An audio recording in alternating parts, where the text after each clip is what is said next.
right? But there are also objective kinds of knowledge that we can formulate about our moral obligations, okay? And objective values, we can, if we are properly educated, then we can identify value at all of these different levels, okay? Intrinsically, not just because a human came along the scene, right? That proposition, Rolston keeps rejecting again and again. He keeps rejecting the proposition that there can be value only where there is a human valuer, right? That is the proposition of the metaethical subjectivist, okay? You need a human, you need a valuer. If not a human, at least some sentient being, right, for there to be value. Rolston says no, he rejects that view. You don't need a sentient being for there to be value. Value is objectively present at all these levels, okay? Even at the level of genetic lineages, even at the level of ecosystems, and finally at the level of the earth as a whole. At all these different levels, values are being generated, okay? Not just at the human level. All right. So interestingly, see, the Enlightenment involved these different, right, epistemological moves, replacement of the geocentric model of the universe with the heliocentric model of the universe, right? And then replacement of, in terms of evolution, right? That Darwin and evolutionary thinkers came along and started arguing that the human being is not radically distinct, that the human being is on a continuum with all these other animals, and that the human being is part of nature and evolved out of nature. But what's interesting is that Enlightenment moral philosophy consisted primarily of a move away from theocentrism, right? God-centered. Morality exists in virtue of God's creative action, okay? Moral obligations exist because God inscribed them in when God put them in the universe, when God made the universe, right? So morality was theocentric, right, before the Enlightenment. And then what does the Enlightenment do to morality? What does the Enlightenment do to our model of the universe? The Enlightenment makes our model of the universe heliocentric, right, which is the objectively real, objectively true model of the universe, right? We know that's the fact. The planets go around the sun, right? It's not, the universe is not centered around the earth. It's not geocentric, right? That's what Enlightenment teaches us. And Enlightenment, when it comes to moral philosophy, teaches us something that might not be accurate, though, right? Because we went from theocentrism to anthropocentrism, right? And the result of that is this universe in which things only have value, things only have moral status in virtue of there being a human there, to either have that moral status or confer that moral status, right? And that may be wrong, right? And Rolston tells us that's wrong. Rolston says that, in fact, the moral universe is not anthropocentric, right? Just like the physical universe is not geocentric, it's not centered around the earth, it's heliocentric. The moral universe is centered around the earth. Ultimately, well, it's centered at different levels, right? But Rolston, even though he has this religious background, right? And if you put him on the chart, he's up there next to John Muir, right? The way I have my chart drawn, which I think makes sense, right? I mean, the Neo-Kantians are giving us a more metaethically objective argument than the Neo-Humeans, right? But the most metaethically objective argument of all is being made by the natural law theorists. And so the way it turns out is that Rolston's here on my chart, right, at about 10:30 or 11 o'clock, and then John Muir is at 11:30, because he's a natural law theorist. He has the most objectivist view of all, the nature of values, right, of all those thinkers. And then when you look at Rolston's biography, you think, aha, Rolston's got this strongly Abrahamic Judeo-Christian background, and so it makes sense that his picture of the nature of values is going to be more reminiscent of sort of this pre-enlightenment, right? Because he's not anthropocentric. His picture of the nature of value, right? Value is not anthropocentric. Value is geocentric or ecocentric. It's both, right? At an ecosystem level, value is ecogenic. It's generated by ecosystem. It's ecocentric and ecogenic. If I know we have all these different words, but think of ecogenic too, right? I mean, in the old days, pre-enlightenment, all values were theogenic, right? Value existed in nature because God put it there. When God made all these different animals, right? By making them, God also included value in them. And God said, when God was done, what did he say? Or she said, he or she. God has no gender, right? But anyway, if there is a God, there's no way to think of God as having a gender. So. Anyway, he said it is good, right? God said it is good. So we know that everything that God made is good, right? But nowadays we can't think in those terms anymore. And so the replacement for the center of value becomes man, right? Man is at the seat of all value, right? And now we organize history and society and economics and political science, everything. We organize around benefit to man, right? And that's the hallmark of the humanistic age, right? And that's beautiful, isn't it? Isn't that wonderful? The humanistic age is way better than the dark ages of pre-enlightenment, where everything was dominated by the Roman Catholic Church, and you had, right? It was all corrupt. It was horrible as far as I could tell. And they weren't making progress culturally, right? And they had to get out from under the yoke of that authority, that huge authority figure that was crushing them. And the way to do that was to appeal to the human being, right? The beauty of the human being, and to start building institutions on the human being. And that led to a profoundly anthropocentric society, right? Which was all good for a while. But now what we're discovering, and what Rolston is perhaps trying to point out, is that anthropocentric turn that we took, not all the Enlightenment was bad, most of it was really good, but that was a mistake. That actually values are not based, we don't need a human being. Values were there all along. And our obligation, now that we understand this, is to protect those systems that generate that value. And that means we have to protect ecosystems, okay? And that's where Rolston gets his whole, that's how Rolston reconstructs his radical environmental ethic, okay? It's objectively, and it's probably the strongest of all. Rolston accuses Collicutt's theory is the light in the refrigerator theory. Because for Collicutt, this is Rolston's kind of denigration of Collicutt's theory. For Collicutt, human culture needs to illuminate the intrinsic value of the ecosystems in the refrigerator, right? in this hypothetical, right? Like the light in the refrigerator doesn't go on until a human hand opens the door, right? Rolston says that's an incorrect description of what's going on in an ecosystem. The light of intrinsic value is on all the time in ecosystems. That's what Rolston is arguing. The light of intrinsic value is on all the time. It was on all the time, only our culture was so backwards we didn't recognize it. And now that we recognize it, we probably ought to change our legal system to reflect our new understanding. Right? So Rolston would be all on board. As would Pope Francis, by the way, would be all on board with Christopher Stone's proposal, I think. Rolston would look at Christopher Stone's guardianship system as an excellent expression of this ethical insight into the intrinsic value, right? Although we don't need to, anyway.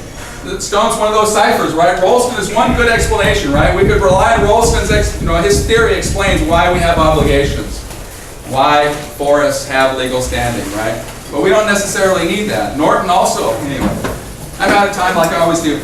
So Thursday we're reading Rolston, read it carefully, and I've asked you to summarize that too, just because it's important. And have a good Wednesday. And I'll see you all on Thursday. And thank you for your patience.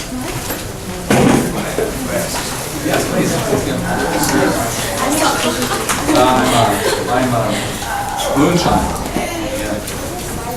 But that's an odd question to ask an Enlightenment philosopher. That's how I ask. Yeah. According to the zodiac, I guess I should just ask him. July. Yeah, that's moonshine, right? Cancer. Fair enough. Yeah, I did a question about Rolston's super crunchy granola. Funny thing is, Not really, no, huh? Well, He's a Presbyterian? I mean, I guess he's like, he's, I'm not- I feel like he's like still got one foot in, one foot out, but I'm still You're probably right. Yeah, We won't break free of all that completely until we get to next week. We'll read Tom Birch. so what? You'll really like Tom Birch.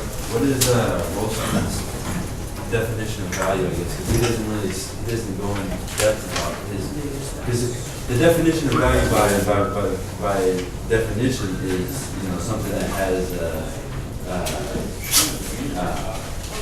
Something is valuable if it's able to value. yeah. He claims that. So, I think where he would say, to answer your question, he would say there is value wherever there is storied achievement. That's a direct quote, not necessarily from what we read, but or what we're going to read for Thursday. But he would say wherever there is an autonomous value-generating system, there is value. Now I know that I just used the word value-generating system, and so I should explain it. So if I get confused, I mean, I think isn't there value capture in the work of a plant? In everything alive. I don't think there is no such thing as value. I don't think nothing has value. If we took humans out of the equation and you took us out, there wouldn't be value. Like this value is something we invented because we had to describe what the terms. Then you do realize that Rolson would reply to that by saying that other animals indicate through their life histories. I think there's respect. I think respect is something real, but that's different than value. Rolson Value would is- say it would be odd to. What's that? Grade my things. Where are they? They're not here. Tell me your name again. Jason Reagan. Oh, there you are. Yeah, okay. Oh, well, I don't know. I'm sorry, Jason. I'll make sure I print everything out at a time when no one's going to steal it, and then I'll go back and print them all out and I'll grade them. Speaking of grades, did my summary get graded? The one that I sent to you by email? Let me tell you that. No. Okay, man. See you later. No, the only one I've graded for you is the one is the summary of Leopold. I haven't. So send them to me again, and I apologize. Okay. It's just that I shouldn't make excuses, but those sometimes things people use the same printer in our office, and people will grab stuff because they thought, okay, Oh, wait. Is it? If I were to send it by email, would it get printed, or would it just be? No, that's what I do. Yeah, is I print them out. Really? Of course. I thought that the whole point was to make it so that you didn't have to print it out. Well, but then how do I grade it, and how do I give it back in a graded form? You know what I mean? That's a good question, but you're smart. You can figure these things out. It would be too time consuming, I think. Anyway, I'll print it out and hand it to you on Thursday along with the other one. Yeah, that would be great, Andrew. And I apologize That's okay. that I should have, anticipated that these things would happen. When they started happening, I should have just started printing out and immediately marching down and picking them up. But instead, I left them sitting there, and then some other professors came along, and I don't know what happened. But I seem to have lost a few different reading summaries Okay. because of the shortage of resources. Okay. Look out, Todd. You're getting stepped on. Look out, Roy. So, are we grooving? Yeah. We getting everything? Yeah. Still trying to figure out what value is, you know what I mean? 'Cause I'm still confused with what is value. Because in my head, Well, what is meaning? It seems like there are certain just elemental. is value the same as meaning? It could be. Not the same exactly, but I think of them. I think of the universe as a value-generating and a meaning-generating system. I think value is like you go to the store and you see the sale, and you get that's a good value. Okay, well, how about this? How about this, Tyler? What the pragmatist says is that a moral claim is equivalent, is any claim made by any active entity. It has to be it might not have to be sentient either. And in fact, for an environmental pragmatist, I think it can't. If you want to defend the moral status of an ecosystem or a genetic lineage, then obviously you're saying that things make moral claims. A species makes a moral claim for environmental pragmatists. But so the pragmatists, what they do is they just say everything that has an interest, is making a moral claim. The salmon who's trying to fight for that space on the floor of the river where the gravel's really nice is making a moral claim. The Nazi who wants to kill all the Jews is making a moral claim. The serial killer who wants to rape and murder college women is making all of those interests are making moral claims. The goal of the ideal moral universe, which is never going to come about, but the ideal moral universe is one in which all moral claims are met, are satisfied. All right? And when they say moral claims, they just mean interests. They mean everything from my claim, my interest in drinking water, to my interest in developing a fine work of art or something, right? They're all moral claims. And the ideal universe is the one where as many of them as possible, where all of them are met. But we know that's not possible because there are conflicts. That's the nature of the universe that we're dealt. There are going to be conflicts, and there are. Fundamental, where not all moral claims can be satisfied, okay? They just can't, okay? And so, the best moral universe would be one in which as many as possible can be satisfied. And that in itself is a way, gives us a way to eliminate, for example, the Nazis' moral claims or the serial killer's moral claims. Because the serial killer's moral claims are fundamentally inconsistent with the moral claims of a whole bunch of other people. And so we slice those out, right? And that's how we arrive at, for a natural resource manager, that's how he ends up arriving at the right moral decision. It's not these guys have intrinsic value. The pragmatists reject that whole language, they reject that whole metaphysics, that whole metaethics, they reject all that because they think it's artificial. The pragmatists want to return us to experience. But then they say that we can, but that doesn't leave us with relativism either. And it doesn't leave us with subjectivism either. Because it turns out that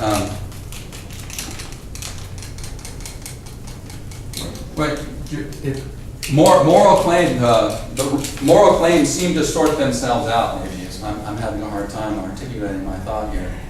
But we're not just left with relativism. If we reject the language of intrinsic value,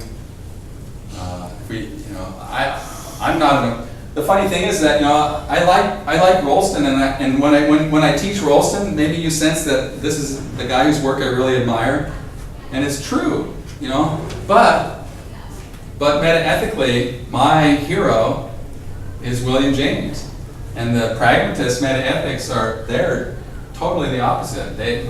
What Rolston says about how there's value without valuers is flatly rejected by William James. So, but then William James ends up rejecting subjectivism too. And he's a very artful metaphysician, and I still haven't figured out how he does it, but it seems that the pragmatists solve all these problems. They're able to escape relativism and give the land managers some clear moral guidance without having to make these exotic metaphysical claims. And that's why I like environmental pragmatism.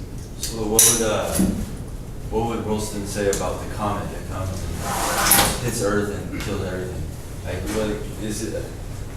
That's value because the comet has its value. Like, you know what I mean? No, the comet has no inferiority. Now you might say, well, neither does an eco. There's no storied achievement to the comet, is there? Whereas there's a whole bunch of storied achievement happening on the planet Earth here. There might be something with comet.